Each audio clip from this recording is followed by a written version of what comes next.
నమస్తే, welcome to 1TV news.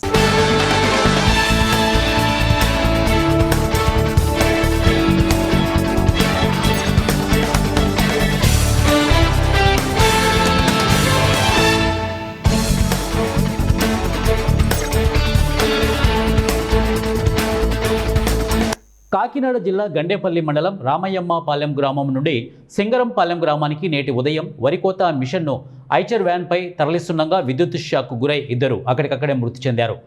Jaggampeta CIYRK Srinivas తెలిపిన వివరాల ప్రకారం ఐచర్ వ్యాన్పై వరికోత మిషన్ తరలిస్తుండగా మార్గం మధ్యలో 11 kV విద్యుత్ వైర్లు తగిలి డ్రైవర్ విద్యుత్ షాక్కు గురయ్యాడు. వెంటనే వ్యాన్ దిగి వ్యాన్ పట్టుకోగా కరెంటుకు పాస్ అయి మృతి చెందాడు. ముందు బండి మీద వెళ్తున్న మిషన్ ఓనర్ వెనక్కి వచ్చి ఏమైందోనని ఆందోళనతో వ్యాన్ను ముట్టుకోగా కరెంటు పాస్ అయి అతను కూడా అక్కడికక్కడే ప్రాణాలు వదిలాడు. ఇద్దరిది పశ్చిమ గోదావరి జిల్లా తణుకు గ్రామం. వరికోత పనుల నిమిత్తం ఇక్కడికి వచ్చినట్లు తెలిపారు. రోడ్డుపై డ్రైవర్ లెఫ్ట్ సైడ్ నుండి రావడంతో వరికోత మిషన్ పైన గొట్టం విద్యుత్ వైర్లకు తగిలి కరెంటు పాస్ అయినట్లు తెలిపారు. మృతదేహాలను అంబులెన్స్లో మార్చికి తరలిస్తున్నట్లు సిఐ తెలిపారు. మృతి చెందిన వారిలో ఓనర్ కారిపెట్టి సింహాద్రి అప్పన్న 57 సంవత్సరాలు, డ్రైవర్ గడ్డం సందీప్ 34 సంవత్సరాలుగా సిఐ గుర్తించామని చెప్పారు.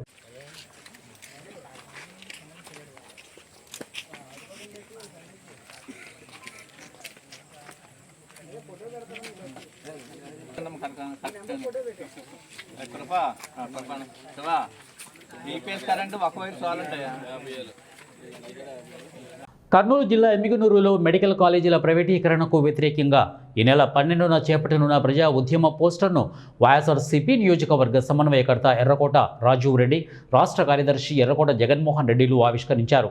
పేద మధ్యతరగతి విద్యార్థుల భవిష్యత్తుకు కూటమి ప్రభుత్వం అన్యాయం చేస్తుంటే చూస్తూ ఊరుకోమన్నారు. కోటి సంతకాలతో వైద్య కళాశాలల ప్రైవేటీకరణ వల్ల పేదలకు జరిగే నష్టంపై ప్రజలకు అవగాహన కల్పిస్తామని వెల్లడించారు.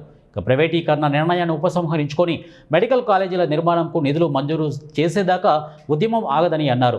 ఈ నెల 12వ తేదీ జరిగే ఉద్యమ ర్యాలీలో నియోజకవర్గంలోని ప్రతి కార్యకర్త, నాయకులు పాల్గొని జయప్రదం చేయాలని నియోజకవర్గ ఇన్ఛార్జి ఎర్రకోట రాజీవ్ రెడ్డి పిలుపునిచ్చారు. ఈ కార్యక్రమంలో పార్టీ నాయకులు బసిరెడ్డి, గడ్డం నారాయణ రెడ్డి, భీమిరెడ్డి, రియాజ్ తదితరులు పాల్గొన్నారు.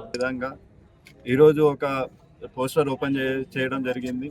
ఆ పోస్టర్ ఓపెన్ చేయడం సందేశం ఏంటంటే, ప్రతి ఒక్క పేద ప్రజలకు అలాగే చదువుకునే పిల్లలకు సీట్లు తక్కువ అవుతున్నాయని చెప్పి, వాళ్ళు చదువుకోలేరని చెప్పి, చదువు కోసం అని చెప్పి ఇలాంటి కళాశాలలు మొదలు చేయడం స్టార్ట్ అయింది.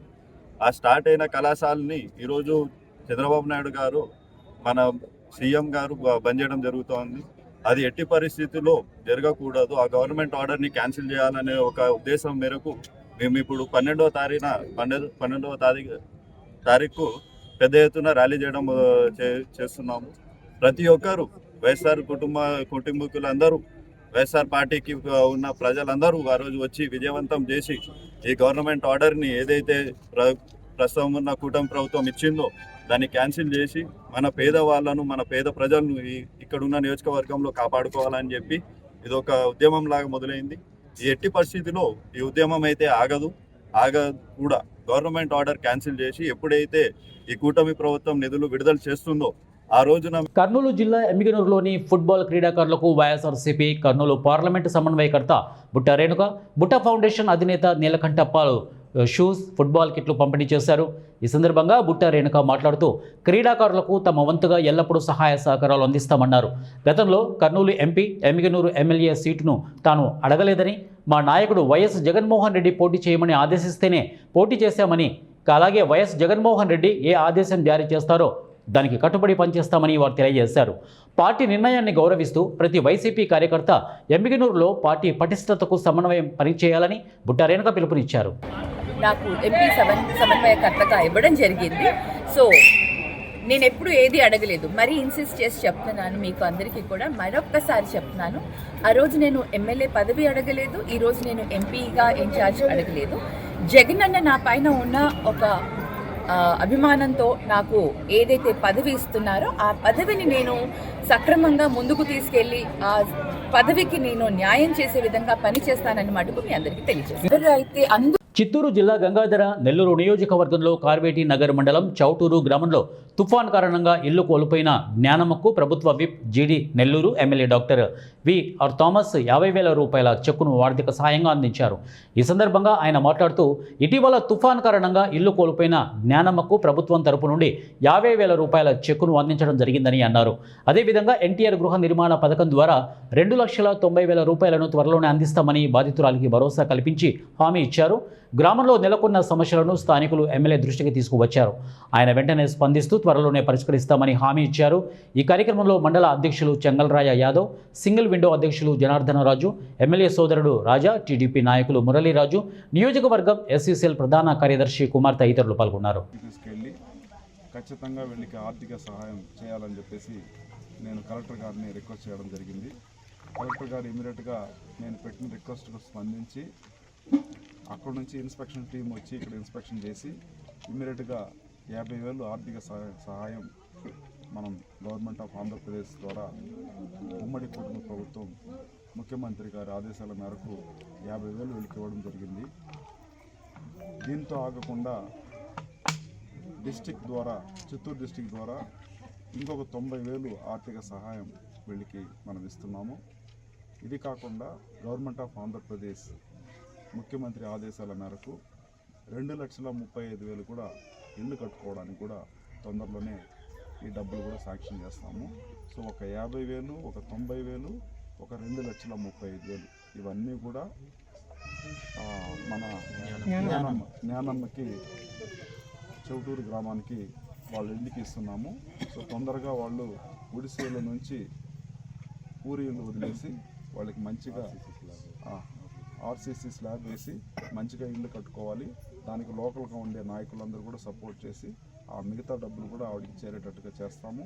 తొందరగా గుడిసెళ్ళు తీసేసి మంచిగా మిద్దె ఇల్లు మంచిగా కట్టుకోవడానికి ప్రభుత్వం అన్ని విధాలా ఆదుకుంటుంది. అదేవిధంగా ఇక్కడ ఈ ఊరికి వచ్చినప్పుడు ఇది మా పక్క ఊరు అల్లాగుంట, మా ఊరు అల్లాగుంట, దాని పక్క ఊరు ఇది. సో ఇక్కడ ఏం చెప్పారంటే, ఇక్కడ అందరూ పెద్ద మనుషులందరూ ఏం చెప్తున్నారంటే శ్మశానానికి దోవ సరిగ్గా లేదు, అవన్నీ కూడా గత ప్రభుత్వం చెప్తే కూడా ఏం పెద్దగా పట్టించుకోలేదు, మీరు ఖచ్చితంగా చేయాలని చెప్పేసి నాకు రిక్వెస్ట్ ఇక్కడే చెప్పారు. తొందరలోనే నేను ఆ శ్మశానానికి కూడా మొత్తం కూడా క్లియర్ చేసి దానికి దోవ ఏర్పాటు చేసి ఆడ ఫెన్సింగ్ కూడా నీట్గా వేసి వాళ్ళకి హ్యాండ్ ఓవర్ చేస్తానని చెప్పి నేను హామీ ఇస్తున్నాను. ఇది కాకుండా పక్కన గ్రామం కృష్ణ సముద్రంలో కూడా కొన్ని ఇష్యూస్ చెప్పారు. గత ప్రభుత్వం ఏం చేసిందంటే చెరువులో పోయేసి జగనన్న కాలనీ ఇచ్చేశారు. అక్కడ ఇల్లు కట్టుకునేశారు.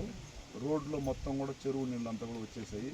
ఇప్పుడు చాలా ఇబ్బంది పడుతున్నారు, బయటికి రాలేకుండా పోతున్నారు. కరెంటు మనం ఇస్తే నీళ్ళలో ఏదైనా షాక్ కొడుతుందని భయభ్రాంతంలో జనాలు ఉన్నారు. నీళ్లు తగ్గుతానే దానికి కూడా కొద్దిగా మట్టి హై లెవెల్లో వేసి ఆ రోడ్డు కూడా క్లియర్ చేస్తాము. అదేవిధంగా వాళ్ళకి కూడా శ్మశానానికి పోవడానికి దారి లేదు. ఆ దారి మొత్తం కూడా పొరంబోకులో గవర్నమెంట్ భూములు ఉంది కాబట్టి దాన్ని కూడా నేను ఆర్ఐ గారు ఇక్కడే ఉన్నారు, ఆర్ఐ గారు చెప్పాను. ఇమీడియట్గా దాన్ని మెజర్ చేసి రోడ్ వేసి దాన్ని కూడా నీట్గా కాంపౌండ్ వేసి డీసెంట్గా ఎవరైనా చచ్చిపోతే వాళ్ళ ఆత్మ. గడ్చిరోలి జిల్లా సరిహద్దులో పూణేలోని రూబీ హాస్పిటల్లో అండ్ వెల్నెస్ ప్రైవేట్ లిమిటెడ్ నిర్మించిన 350 పడకల మల్టీ స్పెషాలిటీ ఆసుపత్రి, వైద్య కళాశాల మరియు ఉన్నత పాఠశాల విద్యా సముదాయానికి మహారాష్ట్ర ముఖ్యమంత్రి దేవేంద్ర ఫడ్నవీస్ గడ్చిరోలి జిల్లా దక్షిణ కోనలోని సిరోంచా తాలూకా ప్రధాన కార్యాలయం నుండి 10 కిలోమీటర్ల దూరంలో ఉన్న రాజేశ్వర్పల్లిలో శంకుస్థాపన చేశారు. ఇక 1,468 కోట్ల విలువైన 264 ఎకరాల్లో చేపట్టిన ఈ ప్రాజెక్టు మహారాష్ట్ర, తెలంగాణ మరియు ఛత్తీస్గఢ్ సరిహద్దు అభివృద్ధిలో కొత్త అధ్యాయాన్ని ప్రారంభించిందని ముఖ్యమంత్రి నొక్కి చెప్పారు. ఈ కార్యక్రమంలో Rana shipping company director Rana Suryavanshi, doctor Parvez Grant, Ruby Hospital director Ashish Jaiswal, MLA doctor Milind Sarote, MLA Hemant Patil, inspector general of police Sandeep Patil, divisional commissioner Vijayalakshmi Bidri తదితరులు హాజరయ్యారు. మారుమూల ప్రాంతాల్లో ఆరోగ్య సౌకర్యాలు తక్కువగా ఉండడంతో రోగులు వేరే ప్రాంతాలకు వెళ్లాల్సి వచ్చింది. అయితే ఈ ఆసుపత్రి సిరోంచా, గడ్చిరోలి మరియు పొరుగు రాష్ట్రాలైన తెలంగాణ, ఛత్తీస్గఢ్ మరియు ఒడిశా పౌరులకు నాణ్యమైన ఆరోగ్య సౌకర్యాలను అందిస్తోందని ముఖ్యమంత్రి ఫడ్నవీస్ అన్నారు. ఈ ఆసుపత్రిలో ఆర్థోపెడిక్స్, గైనకాలజీ, క్యాన్సర్ మరియు వివిధ శస్త్రచికిత్సలకు సంబంధించిన ఆధునిక సౌకర్యాలు అందుబాటులో ఉంటాయని, రాష్ట్ర మరియు కేంద్ర ప్రభుత్వ ఆరోగ్య పథకాలు అన్నింటినీ రోగులు ఈ ఆసుపత్రిలో పొందుతారని ఆయన తెలిపారు. సిరోంచా వంటి ప్రాంతాలలో పూణే నుండి నేరుగా ఒక ఆసుపత్రిని ప్రారంభించడానికి రాణా గ్రూప్ సన్నాహాలు చేస్తోందని, 18 నెలల్లో దీనిని పూర్తి చేస్తోందని ముఖ్యమంత్రి ఫడ్నవీస్ అన్నారు. ఈ కాంప్లెక్స్లో మెడికల్, ఇంజనీరింగ్, డెంటల్ మరియు నర్సింగ్ కళాశాలలు ఏర్పాటు చేయబడ్డాయి మరియు విద్యార్థుల కోసం హాస్టల్, లైబ్రరీ మరియు పోటీ పరీక్షల కోసం ఉచిత మార్గదర్శక కేంద్రం కూడా సృష్టించబడ్డాయి. 75% సీట్లు గిరిజన విద్యార్థులకు రిజర్వ్ చేయబడ్డాయి. అందువల్ల మారుమూల ప్రాంతాల రోగులు దీని నుండి ప్రయోజనం పొందుతారని ముఖ్యమంత్రి ఆశించారు. ఇక మారుమూల ప్రాంతాలలో ఇంటర్నెట్ కనెక్టివిటీ సమస్య ఉంది. దీనిని అధిగమించడానికి టవర్లు నిర్మించకుండా నేరుగా ఉపగ్రహం ద్వారా సౌకర్యాలు కల్పించవచ్చా అని స్టార్లింక్తో చర్చలు జరిగాయి. ఇది గిరిజన ప్రాబల్యం మరియు గడ్చిరోలి మరియు సందుర్భర్ వంటి మారుమూల ప్రాంతాలలో कनेक्टिव्हिटी पेंचुతుందని मुख्यमंत्री देवेंद्र फडणवीस అన్నారు. मल्टी स्पेशालिटी हॉस्पिटलचं आम्ही भूमिपूजन केलं आहे आणि पुण्यातल्या प्रथित यश रुबी हॉल क्लिनिक जे केवळ पुण्यातलंच नाही तर देशातलं सगळ्यात महत्त्वाचं हॉस्पिटल आहे, त्यांनी या ठिकाणी हे हॉस्पिटल तयार करायला घेतलेलं आहे. त्यामुळे सर्व प्रकारची मल्टी स्पेशालिटी ही गडचिरोलीच्या सिरोंच्यासारख्या या सगळ्या भागामध्ये उपलब्ध होणार आहे. आमच्या सगळ्या योजना त्या ठिकाणी उपलब्ध असल्यामुळे लोकांना मोफत उपचार घेण्याकरता देखील त्याचा एक मोठा फायदा होणार आहे आणि त्यातनं एक प्रकारे आरोग्य सेवेमध्ये अतिशय क्वालिटी अशा प्रकारची आरोग्य सेवा या ठिकाणी प्राप्त होणार आहे.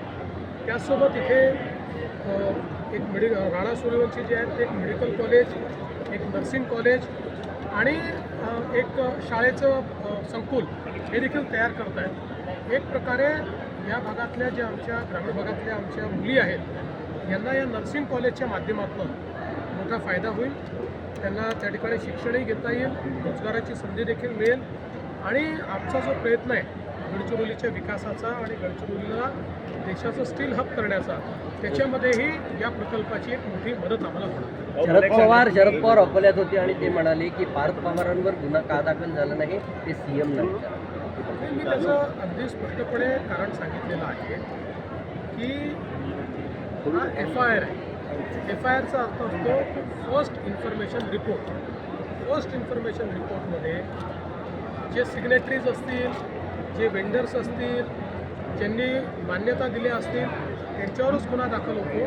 त्यामुळे जे काही त्या कंपनीचे ऑथराईज सिग्नेटरी होते, ज्यांनी हा सगळा व्यवहार केला, त्यांच्यावर गुन्हा दाखल झालेला आहे आणि त्यासोबत सरकारचेही ज्या लोक జాతీయ న్యాయ సహాయ సేవ కార్యక్రమాలలో భాగంగా విజయనగరం జిల్లా గజపతి నగరం మండలం కాలం రాజంపేట గ్రామంలో జడ్జి ఏ విజయరాజ్ కుమార్ ప్రజలకు అవగాహన కలిగించారు. తల్లిదండ్రులు పిల్లల నడవడిక గమనించి తగిన జాగ్రత్తలు తీసుకోవాలని తెలిపారు. కుటుంబ సభ్యుల మధ్య వచ్చే భూ తగాదాలను గ్రామంలో పరిష్కరించుకోవాలని సూచించారు. గ్రామంలో సమస్య పరిష్కరించుకోవడం వలన కాలం, డబ్బు ఆదా అవుతుందని గ్రహించాలని కోరారు.